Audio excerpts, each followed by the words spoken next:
McKelvie, to be followed by Elaine Smith.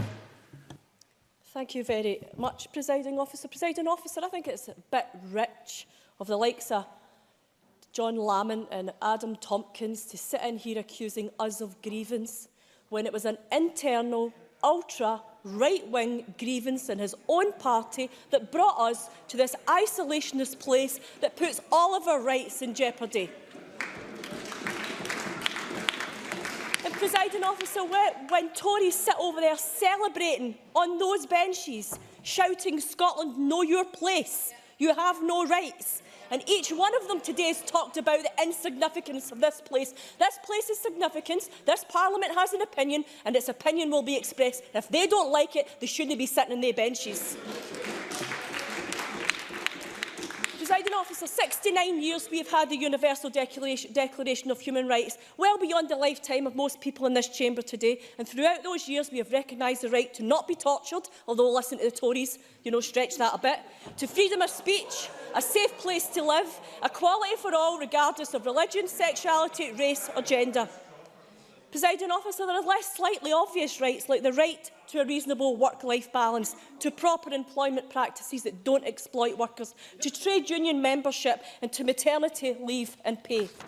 You don't need to look too far back in our history to find a society that treated those with disabilities or those who have hit unfortunate times as the undeserving poor, while generous Dickensian philanthropists gave their vast wealth to help run workhouses and maternity homes for unmarried women. There was no real sense of community responsibility. Presiding Officer, I hope we have changed that and moved forward. Those with disabilities share the same universal human rights as those without them, the same for workers. If some folk need help and support to be able to work, perhaps to care for themselves, to live independently, then governments have an obligation to meet those needs. And although not without its faults, I hope Scotland is doing some of that. And yet at Westminster there seems to be some sort of drive to return to those good old British values, those values that talk people down and discard people like refuge in the street. Instead of just doing what the Tories do, we do not congratulate the moneymakers, despise the needy or were unwilling to participate in any kind of sharing. We don't call immigrants scoundrels. We don't call non-natives not welcome, and especially if English isn't their first language, we don't talk them down or abuse them on trains into Scotland.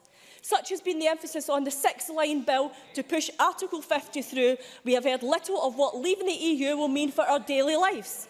That's going to be as true for ordinary employees as for those with any kind of disability. Liam Fox said last week, Presiding Officer, he said last week, and I quote, "To restore Britain's competitiveness, we must begin to deregulate the labour market." Now, for me, that says not recognising any of these rights. Westminster will no longer need to recognise employment rights, such as the Working Time Directive, that gives us the right to at least 28 days paid holidays a year, rest breaks, and rest of at least 11 hours in a 24-hour period. It also restricts excessive night work, demands a day off after a week's work, and provides for the right to work no more than 48 hours a week. That's the red tape and the deregulation that Liam Fox is talking about taking away, Presiding Officer. Are you happy for these to be abandoned? I'm not, and I'm not going to allow it. So let's not pretend that these things aren't really at risk, fundamentally at risk from the Tories. Liam Fox confirms it. He confirms it in his words, and the Tories confirm it in their actions.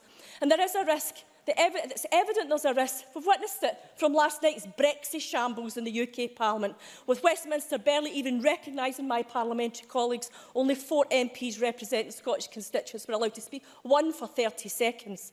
This is ever-growing impression that Scotland's voice is absolutely secondary and second-class in this debate, and for some of the people in here to talk down this place, you can see it here as well. Do you trust Westminster to stand up for Scotland?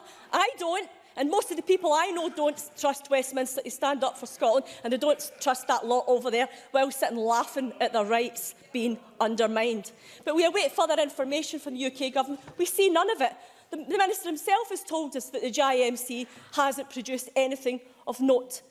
But when will they start to listen? When it's a disaster? When things have fallen apart? When people are on the streets?